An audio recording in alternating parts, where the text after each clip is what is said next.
I was able to get $500 a week from the streets. Right. They gave me $500 a week to go to school. Don't let me catch you out here. Don't let me catch you on this corner. And I also, my main man, Corey Smith, you know, the infamous John Doe Bubba. Right. He gave me $100 for every touchdown I made. So I was eager to do good. You know, as bad as I wanted to do bad, I couldn't disappoint those guys. So let's be real, man. So the gangsters, the drug dealers in the community, saw so much in you. Yeah, I didn't see it though. That they basically paid you until you saw that. Hey, man, listen, this is a different direction. They paid me because they saw it, and it had nothing to do with them. See, because some people may think that they was paying him because they were betting. No, nothing to do with him. He went to Central. They were Northwestern fans. Yes. They saw the talent in you. Yeah. And you couldn't see it in yourself. They saw it.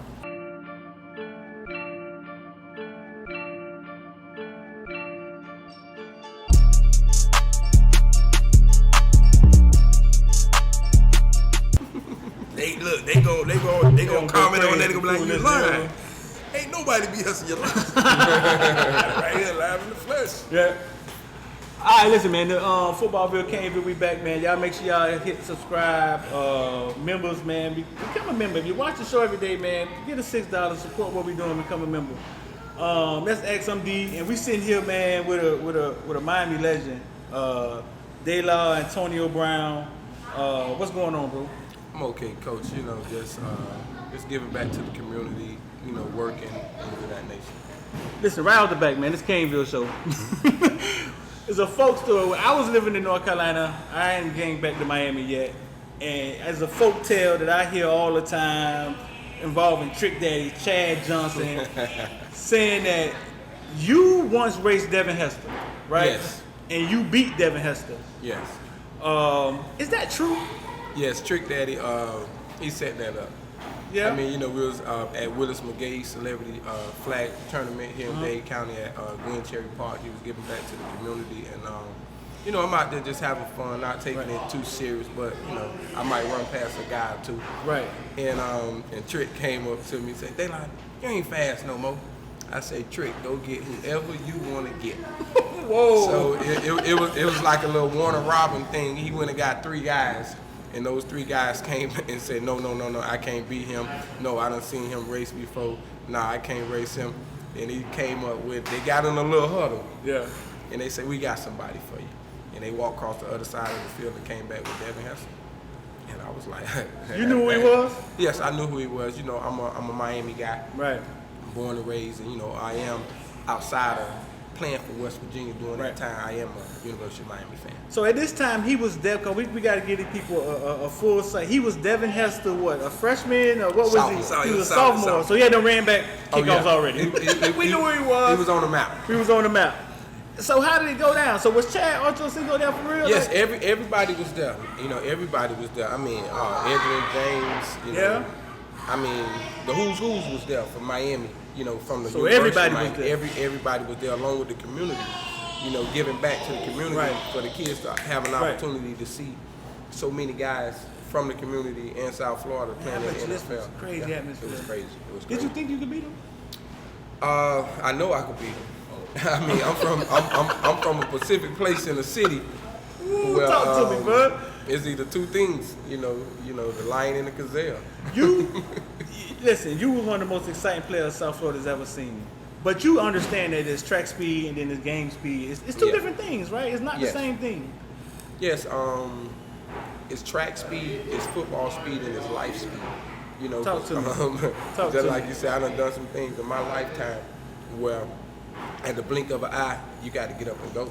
Right. So therefore, along with football, I had 3 opportunities to run track in high school, perform well, but it really wasn't my thing. You know, I'm more so a football guy, and so when it was time to run fast, I just knew to run faster than the next guy. How far you think you could have went in track? Well, when I got to West Virginia, when my freshman year going into the winter conditioning, I clocked a 4.15. Out of 24 40s, my average time was a 4.18. That was a 415 and a 40-yard dash. Yeah. For anybody who ain't who don't understand what he's been talking about. It's official. It was a 415. He's talking about Deion Sanders times. Fastest man in West Virginia history. I broke James Jett record. It hadn't been broken 10 years. And so the track coach came and asked me to run in the Big East Championship. And I had an opportunity to run again against some University of Miami guys, some hometown guys, Santana Moss, Andre Johnson, Philip Buchanan. It was a host of us there. Yeah. And I lost. You lost? But I lost by Santana. I came out the blocks, never ran in blocks before. Right. I came out the blocks in 5th place. But my split, I guess in track terms, my split from the 15 to the 30, he never seen someone run that fast to catch up. Right. And when we got to the 60, Santana leaned and beat me by 100th of a second. Who all was in the race? Man, it was a host of us. I think I got some pictures. It was me, Santana, Andre Johnson, Philip Buchanan. It was talking about some speed. Yeah, nah. It was. I think it was 6 universities. I think it was out of the 8 lanes. It was 5 University of Miami guys, the kid from Boston College, the kid from Rutgers, and the Andre Davis. He played for Virginia Tech. He was fast. Yeah. And what place you came in? Second? I came in second. So let's backtrack a little bit. When you beat Devin Hester, after that, like, what was the atmosphere? Like, what did people go crazy? Was it what was the atmosphere? Well, you just beat Devin Hester, bro. Like, it's like nobody think anybody can beat Devin Hester. Well, I mean, the atmosphere was up and down. Cause don't forget, I'm Dayla. Right. So they don't think no boy can beat me. So so it was split. Right. You know, I had my crowd. He had his crowd, and I had also my 2 sons there. So there was no way I was gonna lose that day. I feel you. Who was on your side? Chad or Trick? Chad was on my side. Chad was on your side. On and side. Trick and Trick had Trick thought he had no win and got a 4-5 for you, huh? You can't catch me, boy. Dreams are legal, man. I see you pump that on your page. What's the Instagram? Tell the people how to go. I can hit me up at dreamsarelegal.net. Or you can hit me through Instagram, Facebook, or you can hit my direct line, 786-316-5796. And dreams are legal. What is it about? Talk to me. Well, dreams are legal can go in so many ways. I don't even have to bring it towards my direction first. Dreams are legal is a kid. First of all, is a mother that was once told that she would never have a chance to bear a child. Gotcha. You know, then once she has the opportunity to bear a child, she has complications throughout her pregnancy. And they said that she wouldn't last and the baby wouldn't make it. Right. And also now when the baby is born, now they say the baby was born with some type of deficiency that can't walk or certain limbs not working right. And that kid now is a track star, you know, a business owner. Right. That's dreams are legal. You know, anyone that believe in whatever the Tao say. So if you know me, I don't even have to bring up me. Because I am dreams are legal. Right. You know, I am that black rose that grew from the concrete in the inner city of Miami. My whole family is gone. I lost my father at 11. I lost my brother my senior year in high school. I went to college, came home, had a sister die with AIDS. 2013, I had a sister die of a drug overdose. And 2015, I buried my mom. So don't smoke, don't drink. So you can't tell me what you can't overcome. It's bro, listen, my daddy died when I was 12, cocaine, I had a rough upbringing. There's some kids listening right now that think they're going through, they're the only one going through what they're going through. What you went through, what I went through, you know what I'm saying? How did you keep going, bro? Like how did you not like just, man, listen, it's too much? That's a $1 million question I get, and I really don't know how to answer it because I think fate. I think I don't have anything to do with this. I think this was ordained by God. You know, because He only put the strongest in certain positions. Right. Now, as a child, you couldn't tell me I was the strongest. Right. I was lost. So I did a lot of things outside of football that I had no business. Growing up in the inner city, you know, coming in my mom's house, no food on the table, you know, no clean clothes, things of that nature. So any kids that are listening, I'm just like you. I'm just like you, you know, had trouble in school, Graduated high school at 19 years old. I got kicked out of all Dade County public schools. Out of all of them? Every school I attended, I got kicked out. How many schools? I got kicked out of Orchardville Elementary. I got kicked you just talking about from Little all the way? Yeah. They sent me to Rover Leaders. I went to Charles R. Drew. They kicked me out of there. I went to the West. They kicked me out of there. You know, I went to MacArthur, and I would hate to tell you, the streets saved my life. You know, some of the guys on the streets from the inner city. Explain that to some people who don't understand how the streets could save your life. And that's crazy because a lot of people ask me that, but outside of Dade County, they'll never understand. But in Dade County, you'll always understand that same guy that you look about, you read about, that you talk about, that's standing on that corner, he has a heart too. Yeah. And he see visions in you that you don't see. Right. And growing up on 61st, and some of those guys, all those guys saw that in me. I didn't see it in me because I was too busy trying to steal cars, too busy trying to do things that I shouldn't be doing. So you talking about 61st, the Donks, Flume, all them guys? Yeah, Flume, Edie, Corey Schmidt, Timothy Carswell. Right. The list goes on. Carlos, Mark, like, you know, them guys took me off the streets. I was around doing things I shouldn't be doing. And then once we would go play neighborhood basketball games against the other neighborhoods, and I'm 13, 14 years old dunking the basketball. And, you know, we would go play. Hold up, Dayla, wait a minute. If 13, how tall were you? Shit, I'm 5. You're not a tall guy now. I'm 5'8" and a half now, so ain't no telling. You could dunk when you were like 5'4", 5? I don't think I was 5'4". Now, I think I had a growth spurt, and I stopped growing. Okay. You know, so because like at 12 I was tall. So you were like 5'7", 5'8". Probably, yeah. Because you like 5'9" now. I'm 5'9" right now. And you could dunk. Yeah. So, you know, and they seen certain things in me, but they also seen me in the nightlife with the police chasing me with doing this stupid stuff. Right. And they pulled me to the side. They say, man, we need to get you back in school. And I shook my head like, no. The dudes. Yeah, man. Yeah. The dudes in the hood, right? Yeah. The dudes in the hood. 61st. Yeah. Yeah. We know what he's talking about. Yeah. They said you need to go to school. They say I need to go to school. Wow, what was their premises? Well, you know, you got the great coach Tarver Bang. You know, he used to come through the hood, you know, holler at the fellas, things of that nature. And I think he was transitioning from Miami Jackson to Miami Central. Right. And this story is true. He was on 61st, and I had just got away. You know, had a high-speed chase. He just got away. And I came on the block. Yeah, just got away. And I came on the block. And, on foot? You? No, in a stolen car. Yeah. You know, doing me. Yeah. And I came up, and everybody say, Coach Bang, there you go right there. So Coach Bang say, who? You know how he talk. He say, that little dude, man, that dude don't want to play no football. Right. Like that. So they called me over there. They say, well, Dayla. They say, get the ball, dunk the basketball. So they had the rim. I really dunked the basketball. Then Edie said, man, show him. Go stand on the side of that garbage can and jump on the garbage can. I stood on the side of the green garbage can and jumped on top of the green garbage can. The big green garbage can. The big green garbage can. And Edie said, Dayla, show him you can jump over my Chevy. I ran and jumped over the hood of the Chevy. And he said, well, what's the problem? I hadn't been to school in a year and a half. That was the problem.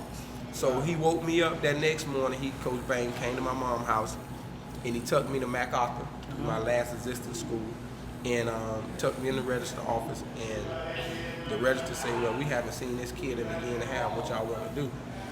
And actually, we sent his files to adult ed. Right. And that was the blessing. I never enrolled in adult ed. Right. Because if I would have enrolled in adult ed, I wouldn't have been able to come back to public school. So, with that being said, you know, they shuffled some papers around. Yeah. You know, they got me back in high school.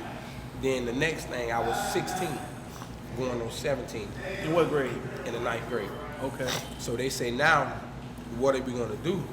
Because this kid almost going to be 17 years old, and he only in the 9th grade. So they shuffled some papers around, not expecting me to wanting to go to college. They put me in the 10th grade. Yeah. So I was able to go to Miami Central Senior High School, and I played for 3 years, but I also had to go back and complete the 9th grade because to go to college, you need all your core credits, and I didn't have them. What kept you there? How you didn't go back to the streets? The streets. They wouldn't let you. They wouldn't let me. See, man, Listen, that's a I hell of a story, I don't know how real can we keep it. Man, keep it real. I mean, because I was able to get $500 a week from the streets.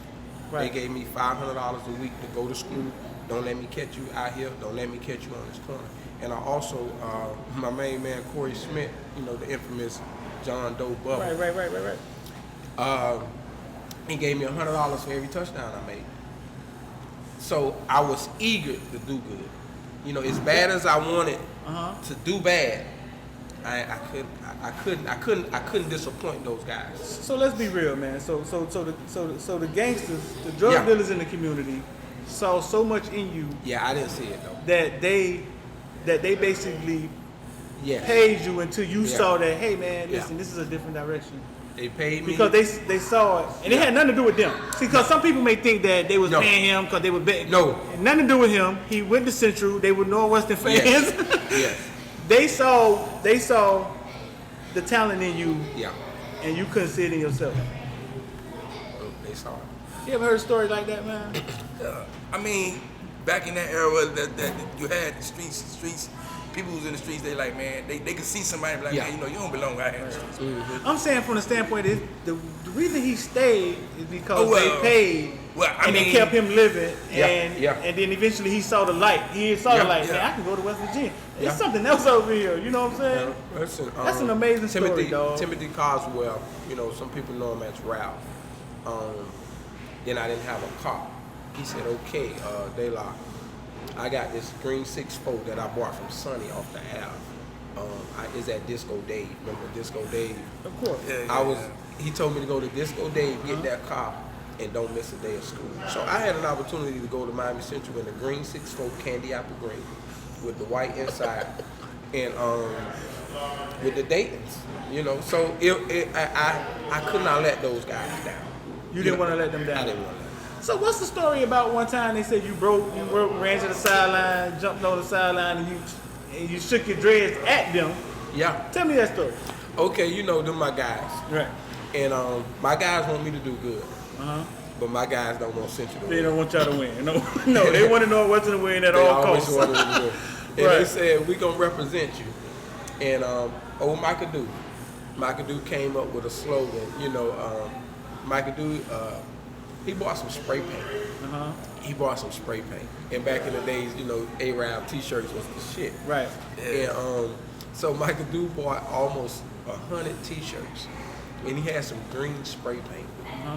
And he spray painted the THE Deuce on the green on the t-shirt. And he handed them out.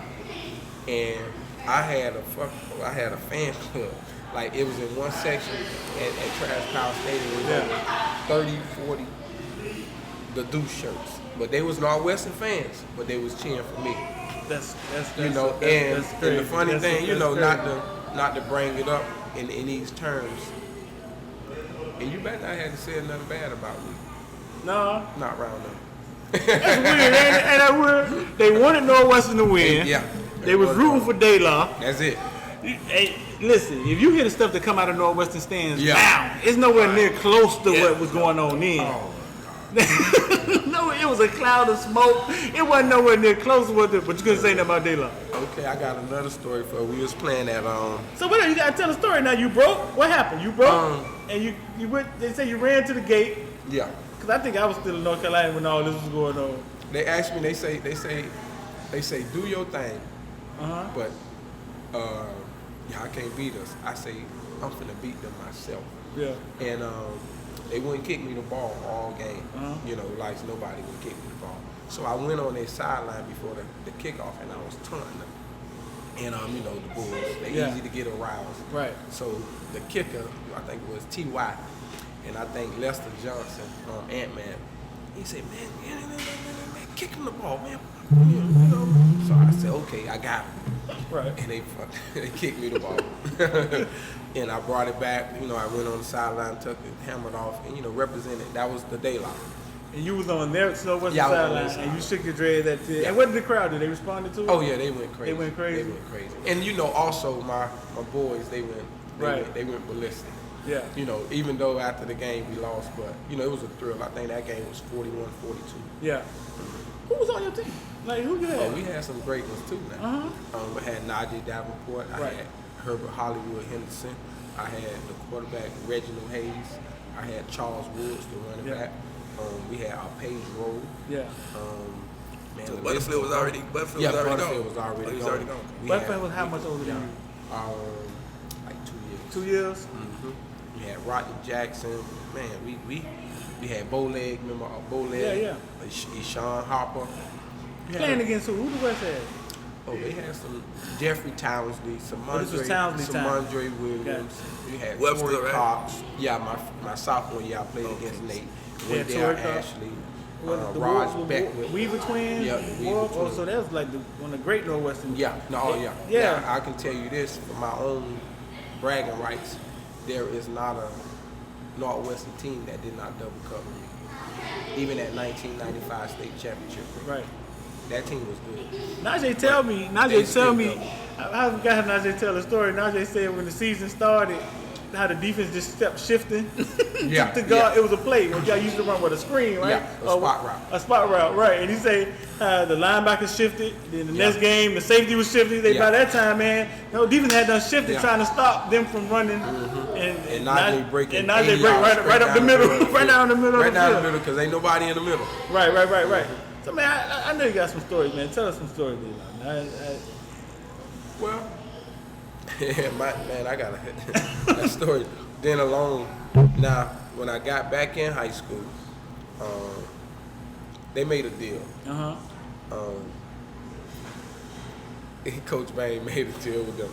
He might not come to school every day. Right. But we got to find a way to get him here. You know, and that's when Tim gave me the car, and I was able to get to school every day. So that then we killed that, and then for one, coming off of the streets, coming out of the streets as a 16-year-old kid, going on 17, I had 2 kids already, man. How old were you? I was 16. I had 2 kids. Tony was 1, Semino was 9. 9 months. I had 2 kids, so I didn't act like a high school kid. I didn't carry myself as a high school kid. I was doing grown man things outside of, sex in the real world. Wow. Where I was, so I didn't want to be there. I really didn't want to be there. Right. Because that wasn't on my mind. But you put me on the football field, that's where I want to be. But as far as the school part, I didn't want to be there. And I got help. I got the help that I needed from Mr. Bethel, Charles Bethel. And he told me, he said, son, if I can get you out of here, you're going to make it.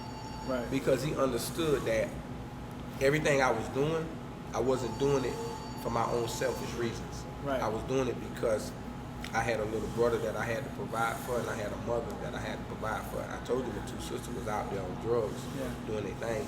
And growing up and on 61st, getting put out of every apartment building your mama ever stayed in, coming home to no food in the refrigerator, coming home to your furniture sitting in the middle of the building. So when I took on the ownership at the tender age of 12 years old to become a provider for my mom, now I got to go to school. I was a man. Right. So now I got to go to school. Like, school wasn't going to define me as a man. My lifestyle. Gotcha. That's too much, man. It wasn't relevant at that moment. But along with life, the trials and tribulations of my homeboys going to prison, things of that nature, indictments coming out, and I was in college. And I can tell you the story of the streets again. I had University of Miami sitting on the table, Ohio State, and West Virginia. I told those 3 schools I'd be back. Give me an hour. Because I had to go find the guys that hit me. Not my mom, not my father. My father passed when I was 11. So I went to Timothy Carswell. I said, Tim, I found, when we went to his house, I said, Rob, where we going? He said, what you mean? I said, shit, it's time to go. Where we going? West Virginia, Miami, or, Ohio State. Well, you know, all of them, all my homeboys UM fans. They was UM fans, right? That's what I'm thinking. And I'm telling you, they helped me because I'm going to UM. He said, nah, West Virginia. So I'm like, damn. Okay, I get in the car. I drive on 61st. I find Floyd, Norman E. Yeah. Big homie, yo, where we going? You know, man, he always was different. Man, we going to West Virginia. You know, okay, no problem. I drive on 58, going, you know, see Corey Schmidt. Bub, knock on the door. He in the house, sitting on the couch. I say, hot dog, where we going? He say, man, what Ralph say? I say, Ralph say West Virginia. He said, well, West Virginia it is. It was unanimous? It was West Virginia. What do you think their thought process was? I need to get the hell out of here because they knew something that I didn't know. Because don't you forget didn't even know that, it, right? that year, yeah. That at that year I go to college in August. The ring up come. Oh Big yeah. You know what I'm saying? No, exactly. It comes. So they when they I came, foresaw. yeah, I came home from college in December or November for Thanksgiving break, and I didn't have no homies. You would have went to UM and played with who? Santana, Andre. You would have been right in the middle of all of it. Yeah, but would have that been the best thing for me? Because I say this to say that. I wouldn't be here today because I am not who I am today because of University of Miami. It's because of West Virginia. It's because of me having an opportunity to get on the plane for the first time. It's an opportunity for me to be in a setting where it's 23,000 students and only 900 blacks. You know, it was a rude awakening to a kid from the inner city. Right. And all he know is the inner city. Right. And it helped me. They put me in media relationship classes, public speaking classes. So they had to support you up there, right? Yes, they had to be behind you. They understood what they had. It was a baby to a day. It was everybody gave them the tools on me. And what I did not do, I did not show anyone a negative side that everybody expected. No. I never got in trouble in West Virginia, graduated in 4 years. I got 2 tutors to a kid that was coming to West Virginia that they say that don't like school. Yeah. That will not go to school. I tricked them. I'm gonna do everything that you say I can't do. When did the light turn on? When did you make that decision? Just like, man, listen. Well, you know, with the summer, that summer of my senior year, I was 19 years old, so it was kind of flirting with, was I eligible to play my senior year? Yeah. So we had to drive to Tallahassee to that rule, that 19 and 9 rule. Along with that, being me, not wanting to go to school, had to go to summer school and didn't attend summer school. So along with being 19 years old and didn't finish summer school, I was technically ineligible. Ineligible. Then that summer, on 4th of July, I went to the club Miami Nights, you know, hanging out with the fellas, things of that nature. And I came home that night, and that's when I found my brother dead. And he was 14 years old. He got robbed. He got killed for his shoes. And you know, and there's another lesson to the kids out here. Be careful who you hang with because you don't know the trouble that they have surrounding them. So the guy was 21 years old and my brother was 14. You know, the guy had trouble himself about other things. Other stuff, right. And you know, it came back and you know, we know that it's not the street code. It shouldn't even be that way. You know, he was with somebody. Yeah.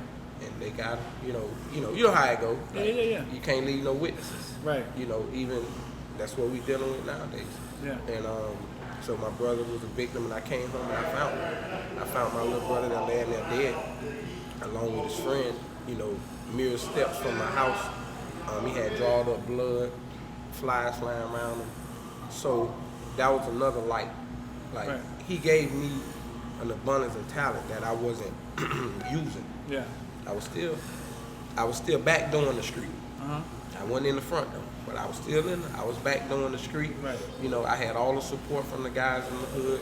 They took care of me, they made sure I was street, but I still was back doing the street. I was still Right. I was still seesawing with the streets.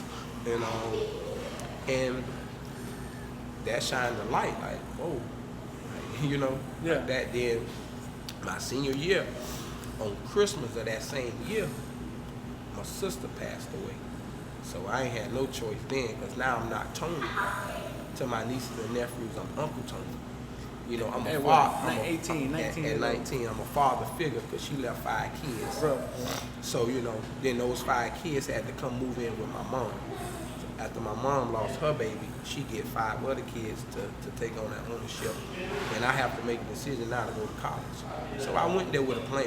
I couldn't let them people down. Couldn't let them down. I had the streets, and I had the, you know, I couldn't let them down. Well, I didn't know it was this deep. You that's told Dayla. me That's Dayla. Yeah, I didn't know it was this deep. XX, where you was at when he was playing? I was. Let me see. I probably was getting to the 9th grade. You saw Najee in there? Yeah. I played against Willis. I know I played against Willis. You did? Yeah, they beat the hell out of us. I played against Willis. So I probably was in the 9th grade or 10th grade. You know, when he was out there. Mm-hmm. My homeboy once told me, listen, man, in order to save the streets, to save these kids, he said, man, I think it's going to have to be a rapper. He said, because that's who they listen to. Mm-hmm. What could we do? You was once these kids, now you were grown, I'm 40. What could we do, though, to show these kids that, listen, bro, ain't nothing coming out of what y'all doing, either death. Because I worked in the prison for 13 years. I worked in Dade County for 13 years. And when they come in there and they don't have a gun, they're a child. They're a kid. And they asking you, man, I read my affidavit.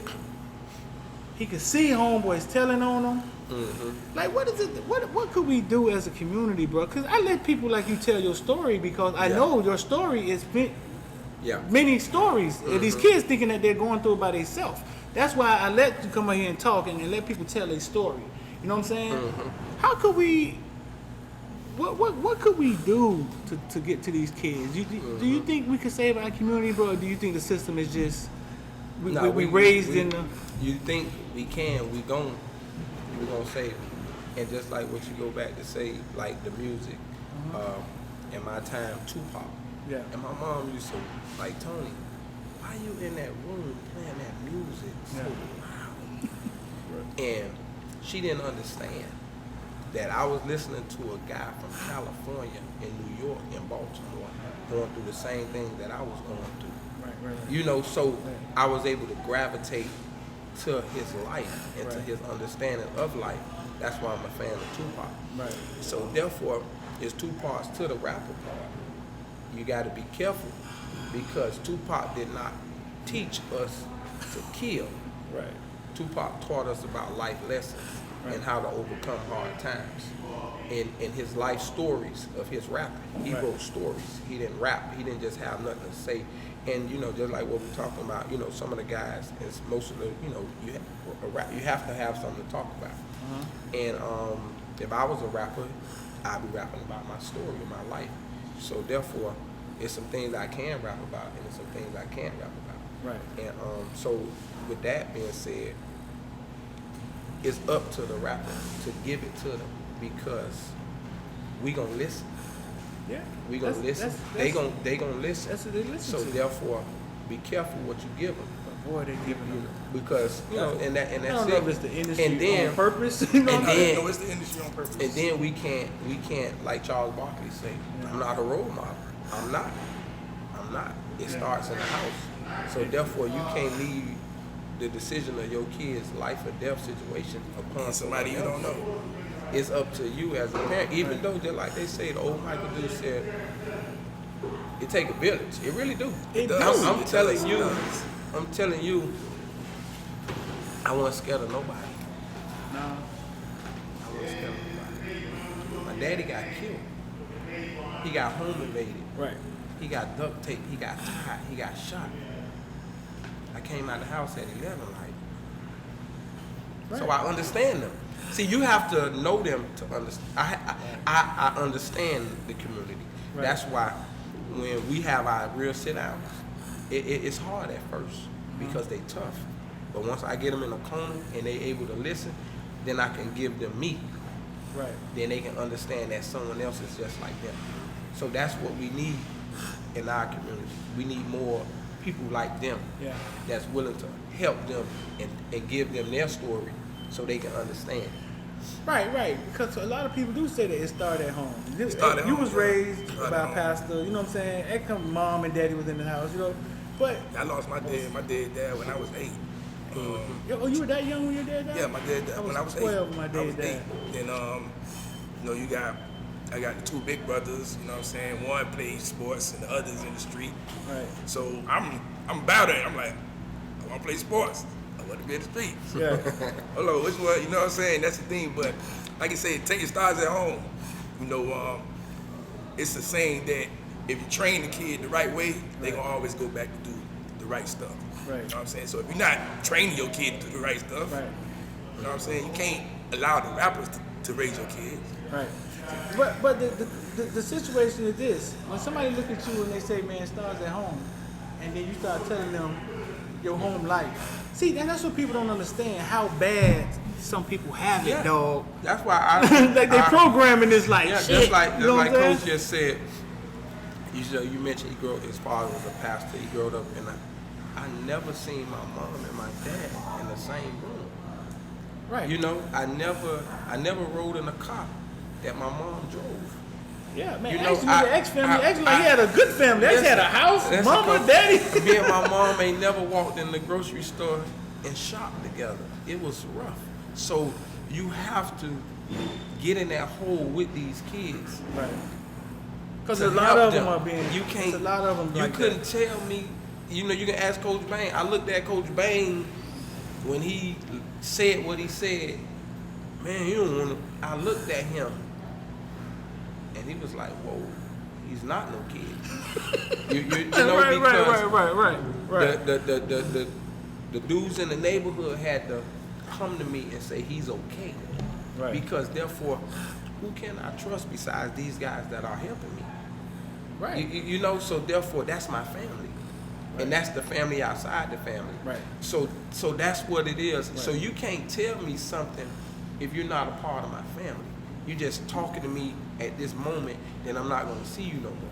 You don't understand that I'm going through more than what you just can see right now. Right. You see me doing something wrong, and you want to talk about it. It's a lot of things that led up to this point that nobody can fix. Right. You know, it's up to me because just like you say, they can hear my story and say, "Whoa, Coach, you made it." Yes, I did. But it was a village, like the streets, the streets, and I keep saying that, like the streets. It wasn't the streets. Help me. That's a very unique situation, bro.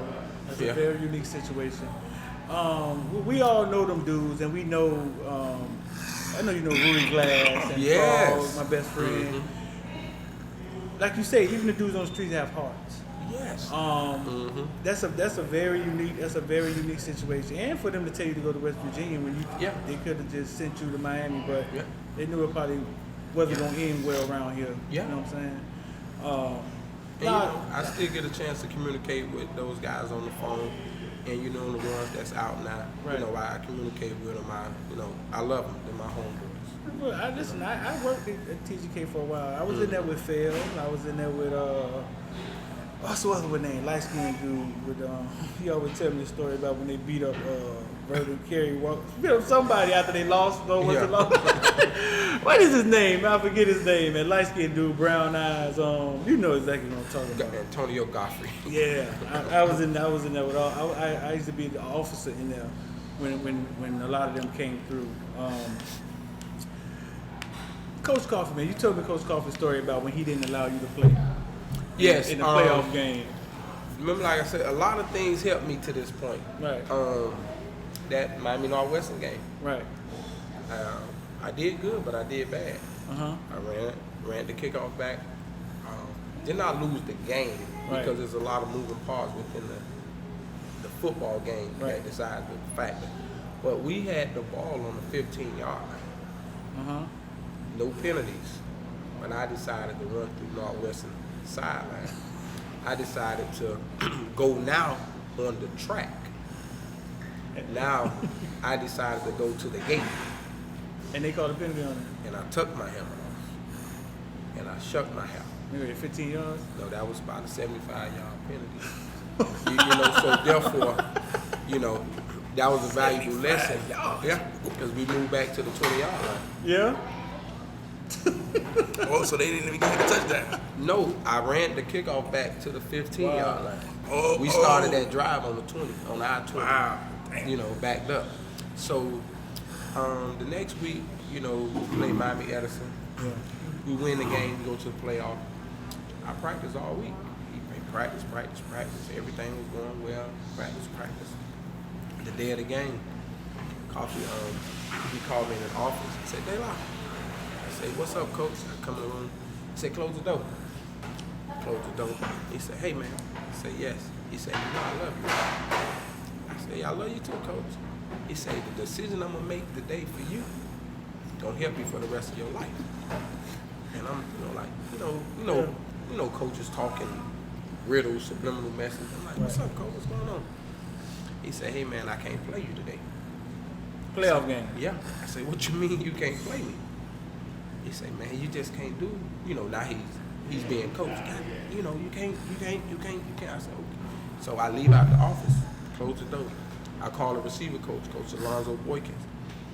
Man, Coach Harvey said I can't play. I call Coach Reppin, the offensive coordinator, call Coach Lorenzo Style.